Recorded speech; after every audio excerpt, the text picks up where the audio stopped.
예전에 어른들이 그런 얘기를 하셨어요. 모든 일에 첫 단추가 바로 끼워지는 것이 굉장히 중요하다, 그런 말을 하세요. 신앙생활에도 첫 단추가 바로 끼워지는 것이 굉장히 중요합니다.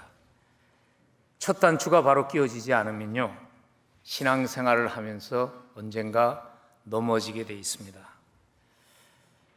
여러분, 신앙생활에 있어서 첫 단추가 뭐라고 생각하세요?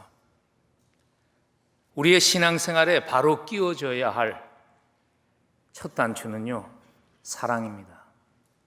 오늘 예수님께서 요한복음 21장은 실패하고 넘어진 베드로를 다시 회복시켜서 예수 그리스도의 제자로 세우는 장면을 기록한 말씀입니다. 예수님께서 찾아오셔서 베드로에게 많은 일을 하실 수 있었습니다. 나 예수님께서 베드로에게 다가오셔서 사랑을 물으시며 베드로에게 다가오신 이유가 무엇인가 하면 그것이 제일 먼저 바로 맞추어져야 할 부분이기 때문에, 그것이 바로 끼워져야 할 신앙의 첫 단추이기 때문입니다. 저의 부끄러운 간증이지만요, 주님께서 저에게도 첫 단추가 잘못 맞추어졌다고, 잘못 끼워졌다고 저에게 찾아오신 때가 있었습니다. 그래서 오늘 요한복음 21장 15절에서 19절의 말씀은 저에게는 개인적으로 너무나 소중한 말씀입니다. 주님께서 제 삶에 찾아오셔서 제 신앙의 여정의 터닝 포인트가 되는 그러한 주님과의 만남이 있었던 말씀이기 때문에 그렇습니다. 오래전에 주님께서 요한복음 21장 15절에서 19절 말씀을 통해서요, 저에게 다가오시며 이렇게 말씀하신 적이 있습니다. 영혼아, 너 나와 깊은 사랑에 빠지는 그것만으로 만족할 수 없겠니? 그렇게 물으면서 너 그 사랑만에 만족할 수 없겠니? 물으시며 주님이 저에게 다가오신 그러한 부끄러운 저의 간증이 있습니다. 주님께서 저에게 주님과 사랑에 빠지는 것만으로 만족할 수 있겠냐고 물으시며 다가오신 것에는 사연이 있습니다. 저는 사실 기독교 가정에서 태어나지 않았어요. 불교 가정에서 태어나서 고등학교 시절에 저희 학교에 기독교 학생회가 있었어요. 기독교 학생회 많은 친구들이 갈 때 저는 불교 학생인 룸비니의 아주 열성적인 그러한 멤버였어요. 한국을 떠나서 이민자의 삶을 살고 말이 통하지 않는 곳에 와서 생존하면서 스스로 살 수 없다는 것을 깨달았습니다. 그래서 그 어려운 삶의 바닥 가운데서 제가 주님을 만나게 되었습니다. 대학교 2학년 때 2학년을 마치면서 주님을 만났습니다. 그리고 대학교를 졸업하면서 목회자로 소명을 받았습니다. 좀 속성이죠. 사실은 저는 대학을 상당히 오래 다녔어요. 왜냐하면 영어가 잘 되지 않아서 처음 와서 원래는 상대를 공부했어요. 어카운팅을 한 3년 공부했는데, 공부는 하겠는데 그런 영어 실력으로 비즈니스를 어카운팅 펌에 나가서는 생존할 수 없다는 생각이 들었어요. 그래서 고민하는 그 시간에 말을 하지 않아도 살 수 있다는 전공으로 바꾸기 위해서 전자공대로 전공을 바꿨어요. 그리고 고생해서 공부를 마치려는 시기점에 주님이 저에게 소명을 주셔서 많은 망설임 가운데 고민하다가 그 소명 앞에, 주님의 부르심 앞에 순종하게 되었습니다. 제 마음에 여러 생각이 있었죠. 왜냐하면 학교 졸업하고 빚진 그런 돈도 좀 갚아야 되고요. 그다음에 이민자로 고생하는 부모님도 좀 도와드려야 하는데 목회자의 길을 또 나선다는 것이 너무나 죄송했습니다. 근데 하나님의 뜻인가를 컨펌하는 과정에서 뜻밖에도 사실 저희 부모님은, 여러분들의 부모님은 여러분들보다 먼저 믿으셨잖아요. 많은 분들은요. 저는 저희 아버님이나 저나 똑같은 초신자였습니다. 그래서 염려하며 저의 생각을 비췄을 때 저희 부모님이 뜻밖의 그렇게 답해 주셨어요. 대강 형식적으로 대학 졸업하고 신학교 가면 평생 공부 못해서 신학교 갔다는 말 듣는다. 좀 힘들지만 시작한 공대 공부 마치고 네가 그 길을 간다면은 우리가 그 길을 축복해 주겠다고 그렇게 말씀하셔서 그 조언에 순종해서 공부를 마치고 무식한 사람이 용감하다고 목회가 무엇인지도 모르면서 신학교로 들어가서 목회자가 되었습니다. 신학교 공부를 마치고 이민교회를 섬기면서 내가 기대했던 것들과 너무나 다르다는 것을 경험하게 됐어요. 알아주는 사람도 없고요. 배고프고 강사로 오라는 데도 없고 가끔 불러주면 다시 오라고 부르지 않고 그래서 하루는 기도하면서 숲속을 이렇게 거닐다가 제 마음속에 숨겨져 있던 그 진실이 그날 터져 나온 것입니다. 주님께서 저에게 기다림을 주셨던 이유는 돌아보니까 내 속에 있는 세상적인 성공에 대한 야심, 자기 중심적인 그러한 찌꺼기들을 제거하기 위해서 저로 하여금 성숙의 과정을 지나가는 기다림이 있어야 했습니다. 근데 제가 그걸 알지 못했어요. 그래서 그날 갑자기 제 마음속에서 갈등이 생겨서 갑자기 하나님 앞에 기도하는 길에 이 말이 툭 튀어나왔어요. 주님, 고작 이것밖에 안 됩니까? 사람 불러놓고 고작 이렇게 하시려고 나를 목회지로 불렀습니까? 이것밖에 안 됩니까? 하는 불평이 제 속에서 튀어나왔어요. 사실 주님이 저를 목회자로 부르셨을 때는 입술로는요 감사했습니다. 부족한 것 불러주시는 것 감사했고 가문의 영광이라고 감사했는데 내가 인식하지 않았지만 내 마음속에 내가 주님을 위해서 뭔가 대단한 것을 희생했다는 그러한 생각이 내 속에 깔려 있었던 것 같아요. 내가 전자공대 졸업하고 편하게 먹고 살 수 있는데 그 꿈 접고 목회의 길로 나왔는데 이게 고작 이것뿐입니까? 하는 그 불평이 내 속에서 생각 없이 튀어나온 거예요. 주님이 이것밖에 안 되면 왜 불렀습니까? 차라리 나는 지금이라도 돌아가서 세상 직장 잡고 그냥 교회에서 평신도로 섬길랍니다. 그 말을 주님께 불평하는데 그날 주님이 저에게 세밀한 음성으로 찾아오셨습니다. 요한복음 21장 바로 이 구절이었어요. 베드로에게 베드로야 네가 나를 사랑하느냐고 물으신 이 말씀을 통해서 저를 찾아오셨어요. 그리고 이렇게 세밀한 음성으로 저에게 말씀하신 것 같아요. 영훈아, 너 이 길 가면 다른 것 아무것도 보장할 수 없지만 너 이 길 가면 나랑 깊은 사랑에 빠질 수 있는데 너 그 사랑 하나에 만족하고 너 이 길을 갈 수 있겠니?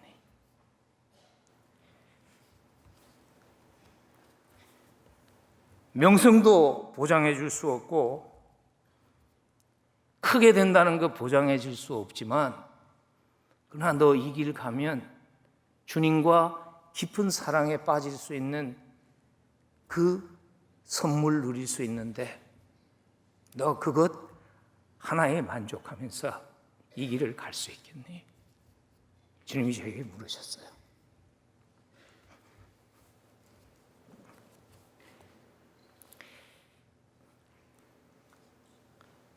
눈물이 확 쏟아지는데 한동안 말을 잇지 못하고 서 있다가 제가 주님께 그렇게 고백했습니다. 주님 사랑하고 주님과 사랑에 빠지는 그것 하나만으로 만족하고 이 길 가겠습니다. Even if nothing happened. 다른 일, 아무 일 일어나지 않아도 주님과 깊은 사랑에 빠져서 주님 그 사랑만으로 만족하며 내가 이 길을 가겠습니다. 그 고백이 제 믿음의 여정의 터닝 포인트가 되었습니다.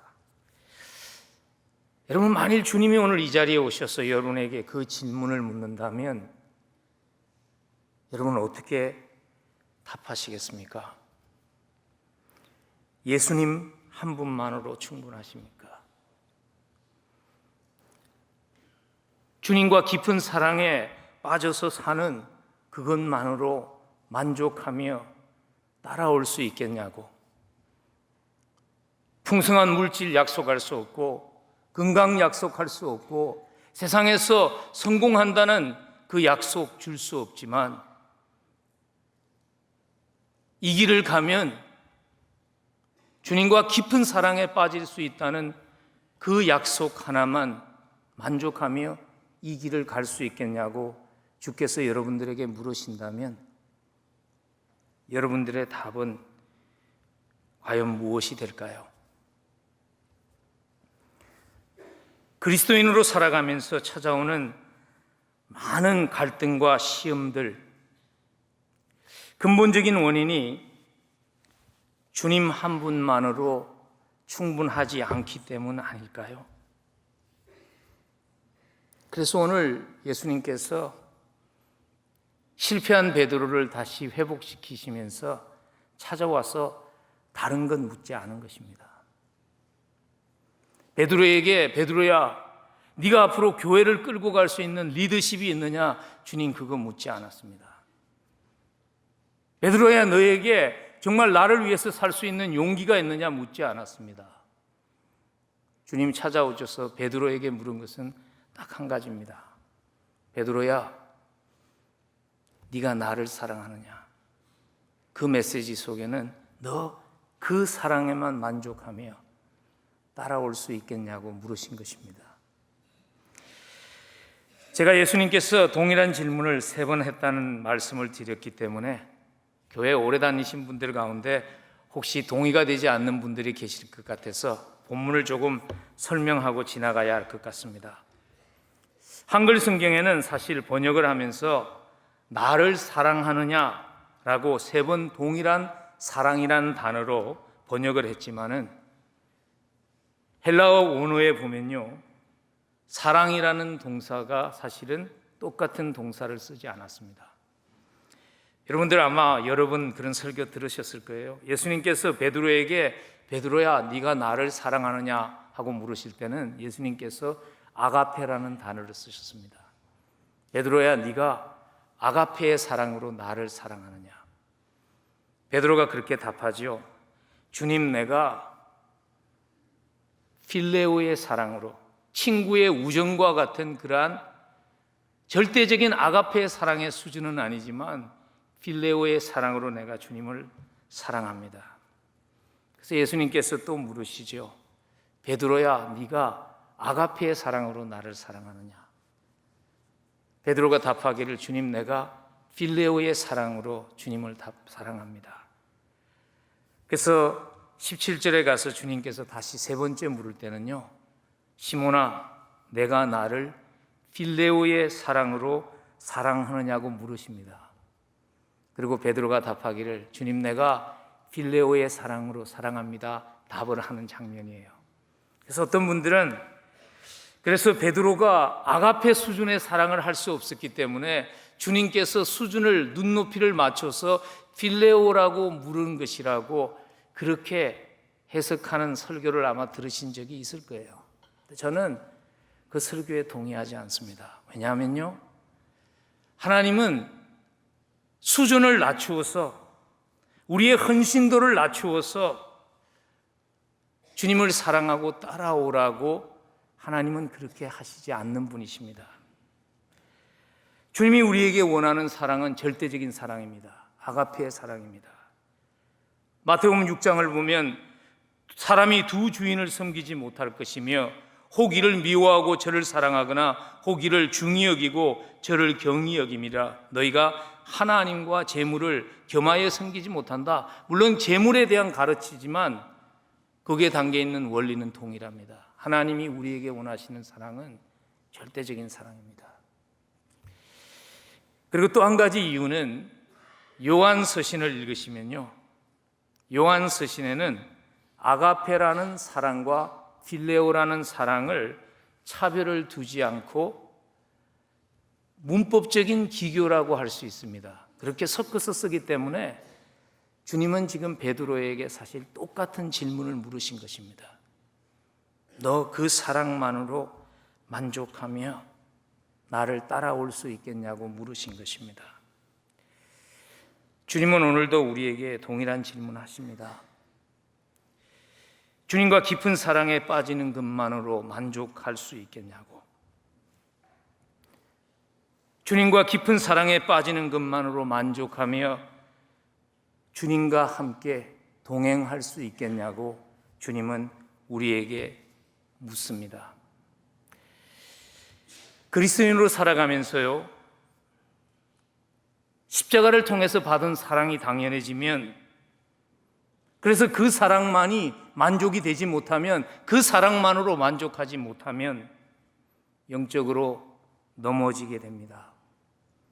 이스라엘 백성들이 넘어지게 된 것도 그 사랑만으로 충분하지 않았기 때문입니다. 그 사랑만으로 만족하지 않았기 때문입니다. 자기들이 세상의 많은 민족들 가운데 특별하게 하나님의 사랑받는 민족이 되었다는 그 사랑에 대한 소중함을 이스라엘 백성들이 잊었기 때문에 이스라엘 백성들이 실패한 것입니다. 축복의 땅인 가나안 땅에 들어가기 전에 이스라엘 백성들에게 꼭 잊지 말아야 할 것들을 마음의 판에 새겨주었던 그 신명기의 책에 보면요, 신명기 33장에서 꼭 결론적으로 잊지 말아야 할 한 가지를 말합니다. 신명기 33장 29절에 보면 이스라엘이여 너는 행복자로다. 여호와의 구원을 너같이 얻은 백성이 누구냐고. 여호와의 사랑을 너와 같이 받은 백성이 없다는 것을 잊지 말라고 이스라엘 백성들을 약속의 땅에 들려보내기 전에 주님께서 당부하셨지만은 이스라엘 백성들이 그것을 잊어버립니다. 그래서 그들이 넘어지게 됩니다. 십자가를 통해서 받은 그 사랑만으로 충분하지 않으면, 그 사랑만으로 만족할 수 없으면 우리도 세상의 것을 기웃거리며 영적으로 넘어지게 됩니다. 어떻게 하면 주님과 깊은 사랑에 빠지는 것만으로 충분하다고 고백하면서 우리의 이 길을 갈 수 있을까요? 어떻게 하면 그 사랑만에 만족하며 우리의 영적인 여정을 걸어갈 수 있을까요? 오늘 본문 말씀은 우리에게 두 가지의 답을 주십니다. 첫 번째 답은 이것입니다. 우리의 축복관과 우리의 성공관이 성경적으로 변해야 합니다. 오늘 베드로를 포함해서 제자들이 오늘 고기 잡는 곳으로 어부의 모습으로 돌아간 것은요, 그들의 축복관과 성공관이 변하지 않았기 때문입니다. 여러분 잘 아시잖아요. 제자들이 예수님을 3년 반 따라다녔지만은 그들 속에는 여전히 세상적인 성공관이 있었습니다. 주님을 따라다니다가 주님께서 왕이 되시면 한 자리 하겠다는 그 욕망이 제자들의 마음에 있었죠. 그래서 마태복음 20장을 보면은 주님이 십자가를 바로 지기 전, 정말 주님의 삶에 있어서 너무나 중요한 그때에 웃지 못할 코미디아와 같은 사건이 일어나잖아요. 야고보와 요한의 어머니의 치맛바람 사건이 등장하는 이유가 그거잖아요. 예수님은 지금 예루살렘에 가셔서 십자가를 지시고 돌아가실 그 바로 순간에 찾아와서 그렇게 묻죠. 어머니가, 우리 아들, 목사님이 이제 예수님 예루살렘에 가서 왕자에 앉으시면 우리 아들 하나 오른팔 왼팔로 좌의정 우의정 앉혀주실 수 있겠습니까? 근데 그 마태복음 20장의 스토리를 보면요, 다른 제자들이 막 화를 냅니다. 왜 화를 낼까요? 왜냐하면 자기들도 똑같은 생각을 하고 있었는데 이 어머님의 치맛바람 때문에 자칫 잘못하면 그 자리를 빼앗길까 하는 위협을 느꼈기 때문이죠.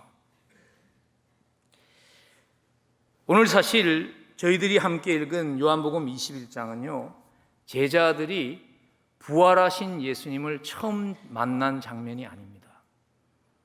사공서를 읽어보면 부활하셨다는 소식을 듣고 기다리는 제자들 앞에 예수님이 나타나셨고요, 그리고 제자들은 이미 예수님을 만났습니다. 근데 그들이 만났던 예수님은, 부활하신 예수님은 제자들이 기대했던 예수님이 아니었습니다. 부활한 예수님은 여전히 창자국이 있었고 못자국이 있었고 상처수승인 그러한 모습이었습니다. 그리고 아시는 말씀도, 자 이제 내가 부활했으니까 로마 제국을 무너뜨리고 우리의 왕국을 세우자는 그 약속이 아니었습니다. 제자들이 기대했던 내용이 아니라는 것입니다. 그래서 제자들은 부활하신 주님을 만났음에도 불구하고 옛 모습으로 돌아가서 어부의 삶으로 돌아간 것입니다. 여러분, 축복관이, 성공관이 바로 세워지지 않으면요, 계속 신앙생활하면서 영적으로 사기당하며 살게 됩니다. 그래서 자꾸 시험에 들게 되고 하나님과의 관계가 깨어지게 됩니다. 얼마 전에 제 친구 목사님이 한번 이런 하소연을 하더라고요. 그 교회에서 이런 소문이 나기 시작했다는 것입니다. 우리 목사님이 영역이 없다고. 그래서 제가 그랬어요. 아니, 목사가 다른 건 다 괜찮지만 교인들 사이에서 영역이 없다고 소문이 나면 어떡하냐. 그래서 어떻게 그런 소문이 나게 되었냐고 물어봤더니 목사님이, 어떤 집사님이 개업 신방을 하는 데 가서 개업 예배를 드려줬다는 겁니다. 근데 6개월 만에 그 가게가 문을 닫았다는 거예요. 그래가지고 목사님이 와서 예배를 드렸음에도 불구하고 이 목사님이 영역이 없었기 때문에 우리 가게가 문을 닫았다고, 목사님이 영역이 없다고. 제가 그 얘기를 들으면서 목사님을 향한 섭섭한 마음보다는 하나님을 향한 섭섭한 마음을 느꼈습니다. 왜냐하면 그분은 무엇이 놓치지 말아야 하는 가장 소중한 축복인지를 모르는 것이죠. 복습이긴 합니다만 여러분, 우리가 놓치지 말아야 하는 가장 소중한 축복이 무엇입니까? 그것은요, 하나님께 인정받는 삶이 되는 것입니다. 세상에서 성공할 수도 있어요. 세상에서 성공하지 못할 수도 있어요. 예수 믿는다고 모든 사람이 다 세상에서 성공하는 것 아닙니다. 그러나 세상에서 성공했어도, 아무리 높은 지위를 가졌어도 하나님께 인정받는 인생이 되지 못했다면 그것은 가장 소중한 축복을 놓친 것입니다. 시편 1편을 통해서 제가 그 정의를 내려드렸죠. 복 있는 사람은, 축복받은 사람은 시편 1편 6절에서 대저 의인의 길은 여호와께서 인정하신다고. 여호와께 인정받는 삶이 축복받은 삶입니다. 여러분, 하나님께 인정받지 못하면 세상에서 많은 것을 이루어도요, 그것이 여러분의 삶에 궁극적으로 여러분이 찾는 의미, 여러분이 찾는 만족 가져다 주지 못합니다. 인생을 살면서 우리가 하기 쉬운 가장 큰 실수가 무엇인가 하면 내 자신은 자꾸 익셉션이라고, 나는 예외라고 생각하는 것입니다. 여러분, 사람은 예외가 없습니다. 반복되는 거예요. 남들이 사는 모습을 보고 그 사람에게 안 되는 것은 나에게도 안 되는 것입니다.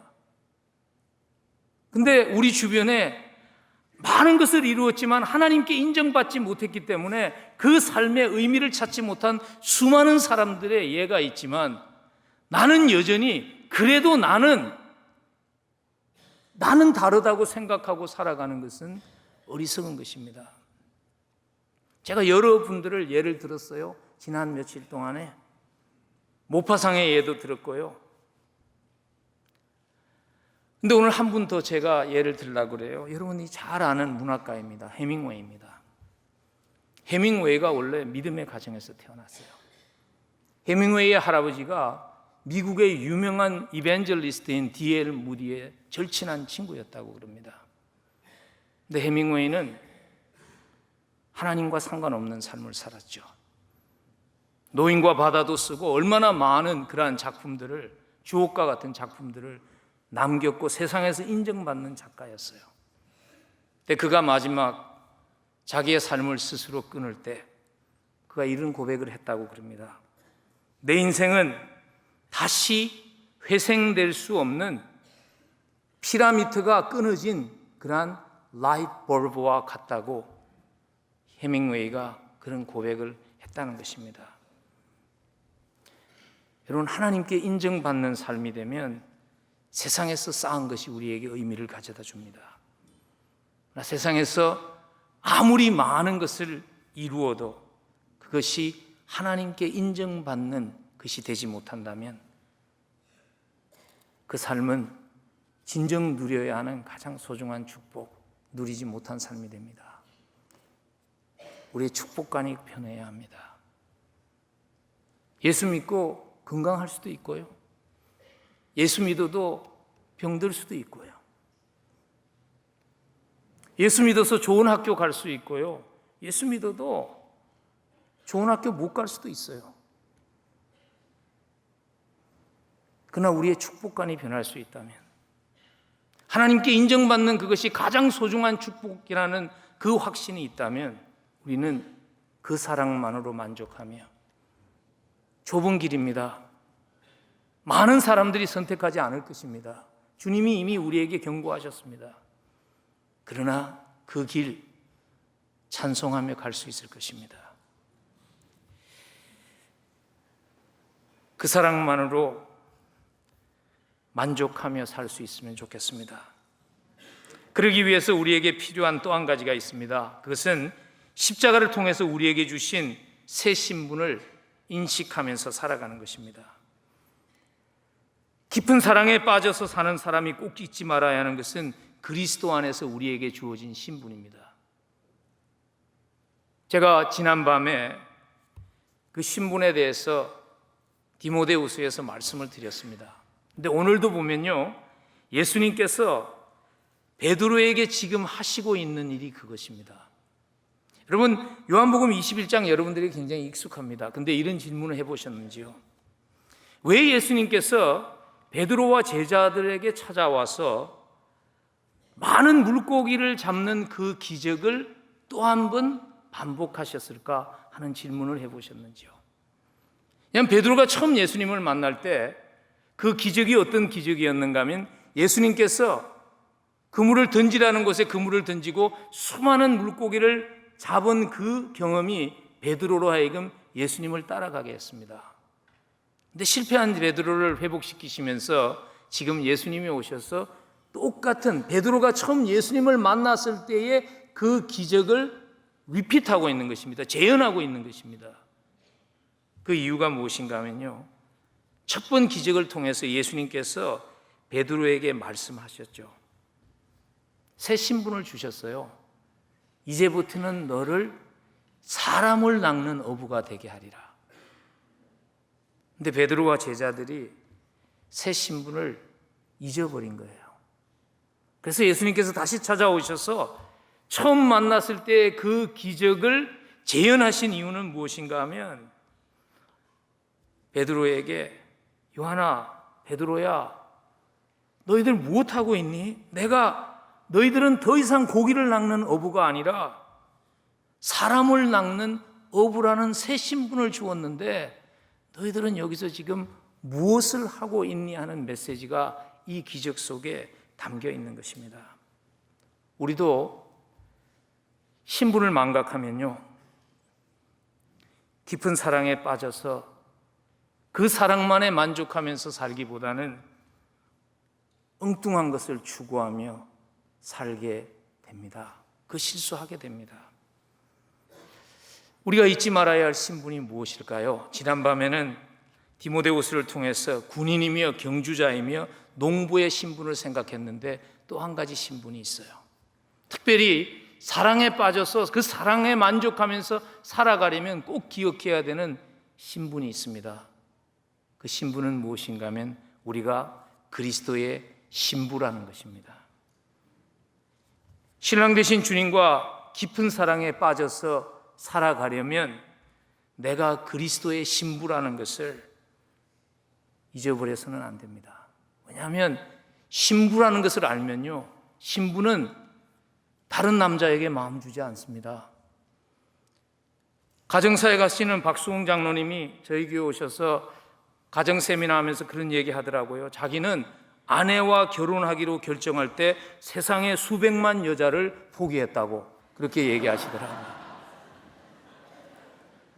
여러분, 신부는 다른 사람 중요하지 않잖아요. 관심의 대상이 주님만이 되게 됩니다. 신부라는 것을 알면. 다른 사람들이 나를 어떻게 생각할까? 그거 그렇게 중요하지 않은 거예요. 신부에게는 내 신랑이 나를 어떻게 생각할까? 그것이 당연히 중요한 질문이겠죠. 그래서 C.S. 루이스가 이런 말을 했어요. 한 인간에게 가장 중요한 것은 하나님이 그를 어떻게 보고 계시느냐 하는 것을 이해하는 것이라고. 주님이 나를 어떻게 생각하실까? 나의 신랑 되신 주님께서 나를 어떻게 생각하실까 하는 그 질문이 우리의 관심사가 되면 좋겠습니다. 여러분, 신부이기 때문에 우리는 세상 가운데에서 거룩하게 살아야 합니다. 예수 그리스도의 신부이기 때문에 우리는 그 사랑에만 만족하며 세상 가운데에서 다른 모습으로 살아야 합니다. 저는 신부이기에 다르게 살아야 된다는 말씀을 드릴 때마다 생각나는 영화가 하나 있어요. 제가 이렇게 너무 영적이지 아니기 때문에 모르겠어요. 이 교회 와서 영화 얘기해도 되는지 모르겠어요. 나이 드신 분들은 아마 이 영화 기억하실 거예요. 워털루 브릿지라는 영화 기억하시는지 모르겠어요. 멋있는 남자 로버트 테일러와 아름다운 여인 비비안 리가 나오는 워털루 브릿지라는 영화, 흑백 영화예요. 2차 세계대전 때에 젊은 장교였던 공군 장교와 한 여인이 사랑에 빠지게 되죠. 근데 그 약혼자가 전쟁에 징병돼서 나가게 됩니다. 전쟁이 나면 군인들도 힘들지만 정말 힘든 사람들은 어린아이와 여자들이죠. 생존하는 게 힘들어집니다. 그래서 많은 여성들이 살아남는 방법은 전쟁 중에는 거리에 나가서 몸을 팔아서 번 돈으로 빵을 사는 것이었어요. 근데 발레리나였던 비비안 리가 약혼자가 이제 파일로트로 공군 조종사로 전쟁에 나가고 나서 룸메이트 하는 친구가 있었는데 친구가 그러죠. 너는 약혼자가 있으니까 거리에 나갈 수 없으니까 내가 나가서 보러 오면 그거로 가지고 둘이서 먹고 살자. 그래서 한동안 다른 모습으로 버텼어요. 근데 하루는 신문이 나타났는데 보니까 공습을 갔다가 비행기가 떨어졌는데 사망자의 이름이 나오는데 자기 약혼자의 이름이 거기 나옵니다. 그래서 더 이상 다른 사람들과 같이 살지 않아야 할 이유가 없기 때문에 거리에 나가서 몸을 팔면서 그 전쟁통에서 생존하게 되죠. 근데 그 영화의 마지막에 가면 그 신문이 오보였어요. 그래서 약혼자가 살아서 돌아오죠. 그리고 안개가 낀 그 워털루 브릿지 앞에서 만나게 되죠.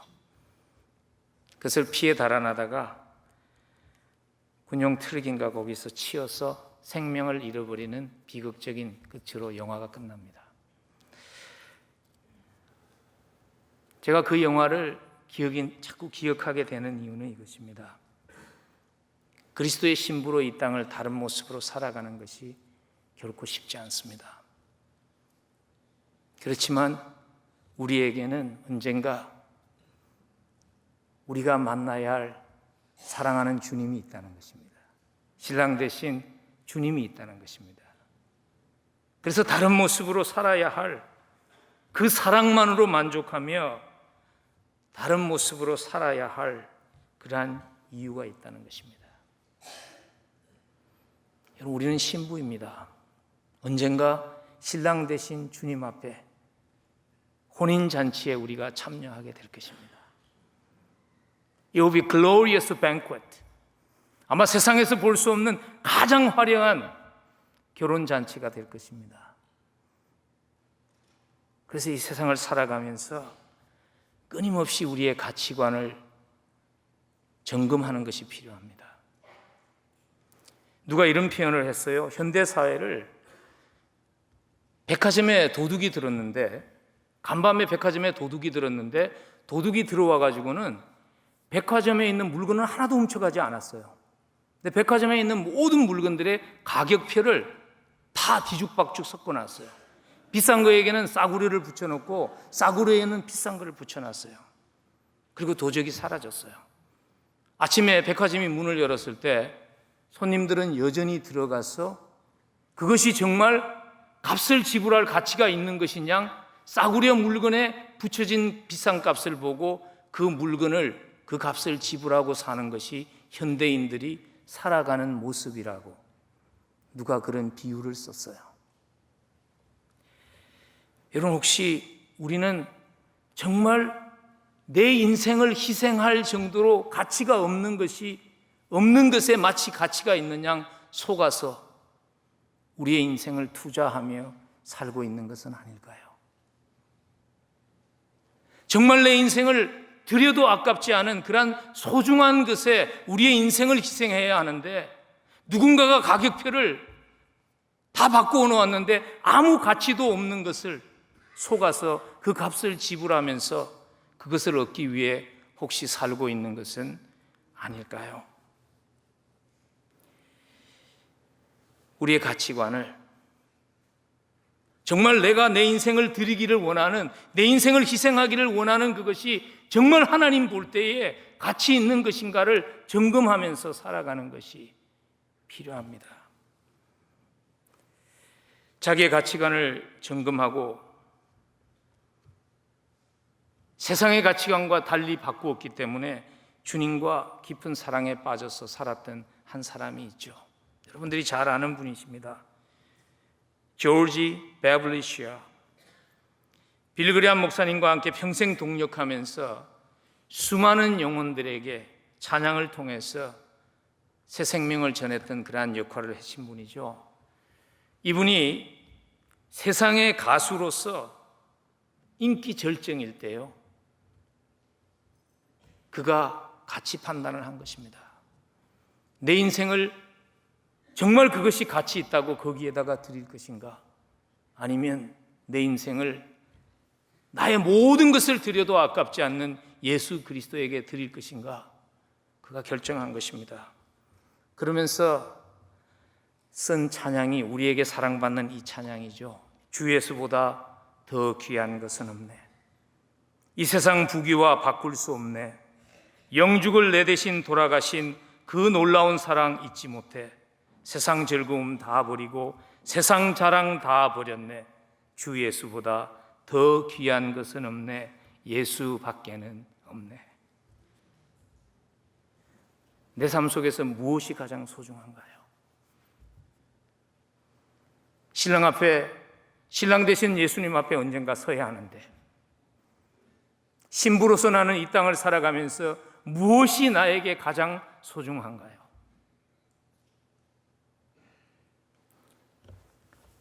냉철하게 점검한 후에 우리도 이렇게 고백할 수 있으면 좋겠습니다.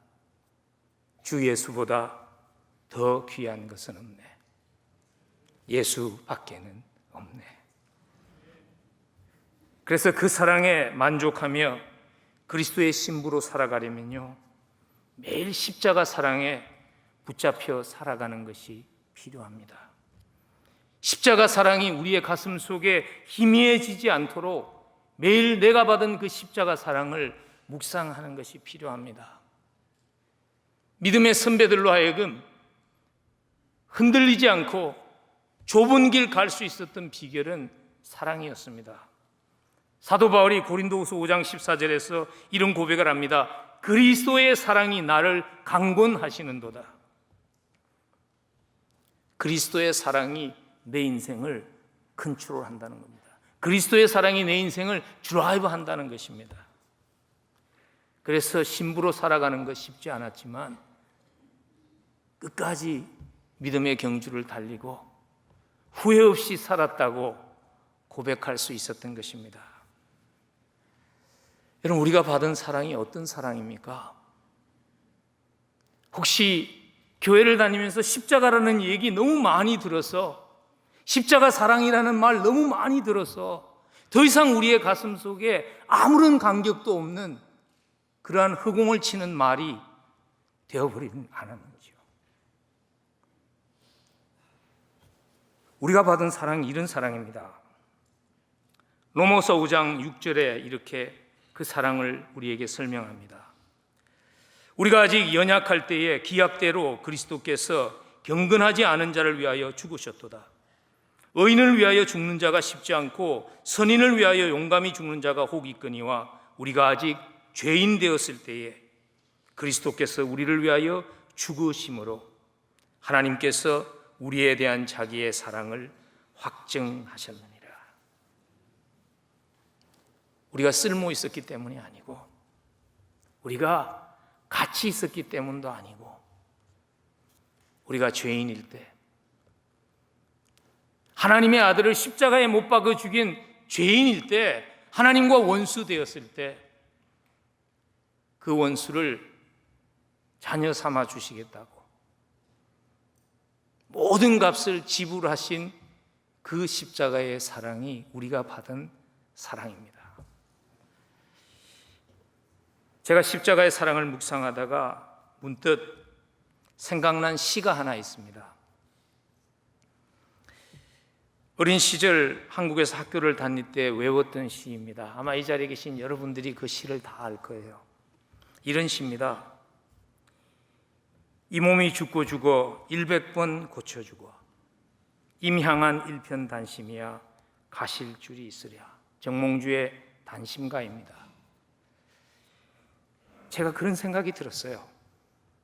정몽주의 주군은, 정몽주의 왕은 정몽주를 얼마나 사랑했기에 정몽주는 생명을 줄 수 있었을까? 영생을 준 것도 아니고, 그런 왕에게 정몽주는 생명을 줄 수 있었는데, 나의 왕은, 나의 왕 되신 하나님은 날 위해 십자가에서 생명 주셨는데 나는 왜 그 사랑 받고서도 그렇게 살지 못할까 하는 죄송한 마음이 들었습니다. 여러분, 우리 모두 언젠가 주님 앞에 서게 될 것입니다. 어떤 모습으로 주님을 만나기를 원하시나요? 우리 준비하면서 살았으면 좋겠습니다. 주님을 만나는 그 순간이 부끄러운 순간이 되지 않도록 잘 준비된 아름다운 신부의 모습으로 주님 앞에 설 수 있었으면 좋겠습니다. 십자가의 보혈로 매일매일 우리의 부족한 모습을 씻으며 다시 정결케 하고 다시 정결케 해서 세상에 물들지 않은 모습으로 주님 앞에 아름다운 신부로 설 수 있었으면 좋겠습니다. 제가 만난 한 분 소개하며 말씀 마무리 짓습니다. 이분은 지금은 중앙아시아의 선교사로 나와 계세요. 근데 그분이 한번 이런 간증을 한 20여 년 전에 저희 교회에 와서 하셨어요. 미국에 유학을 와서 공부를 하는데 너무 힘들었답니다. 그래서 기도하면서 하나님께 그렇게 간구했어요. 하나님, 주님 나 의사 만들어 주시면, 주님 나 의사 만들어 주시면 내가 정말 주님 위해서 살겠습니다. 주님은 그 약속을 지키셨습니다.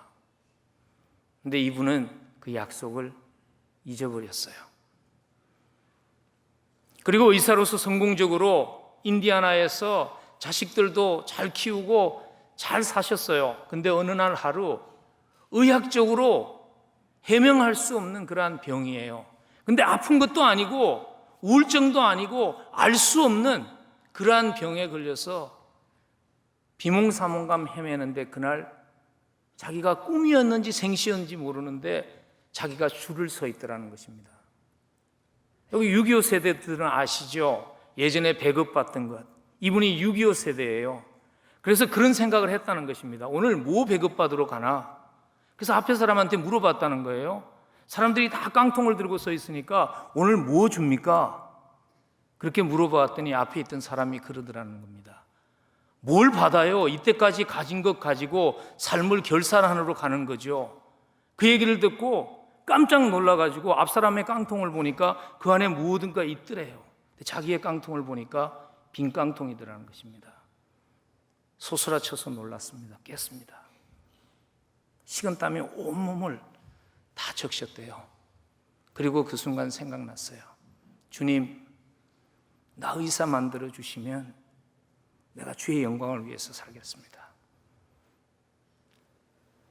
그리고 이분이 젊을 때 주님 앞에 소원한 게 있으셨어요. 그래서 조기 은퇴하시고 그때 선교지로 나가셨어요. 자, 여러분들 보고 선교지 가라고 이 얘기하는 거 아닙니다. 언젠가 주님 앞에 설 때 우리는 무엇을 가지고 주님 앞에 설까요? 혹시 이 세상에서는 많은 것을 누리고 살았지만 주님 앞에 설 때 혹시 우리는 아무것도 없는 빈손으로 빈 깡통 들고 주님 앞에서는 부끄러운 신부의 모습이 되지 않았으면 좋겠습니다. 그리스도의 신부입니다. 이미 받아야 하는 모든 사랑, 받을 수 있는 가장 큰 축복, 십자가를 통해서 다 받았습니다. 나머지는 보너스입니다. 우리 지혜롭게 사십시다. 그 사랑에만 만족하며 더 주신다면 너무나 감사하지만 주님 주시지 않아도 이미 받아야 할 것 십자가를 통해서 다 받았습니다. 그래서 건강하지 않아도 찬송하고 빈곤해도 찬송하고 성공했을 때는 정말 감사하고 주님 앞에 주님 축복을 관리할 수 있는 지혜로운 인생, 주님 앞에 쓸 때 주님 앞에 내어드릴 것이 있는 준비된 신부로 사실 수 있는 우리 모두가 될 수 있기를 간절히 부탁을 드립니다. 우리 기도하겠습니다.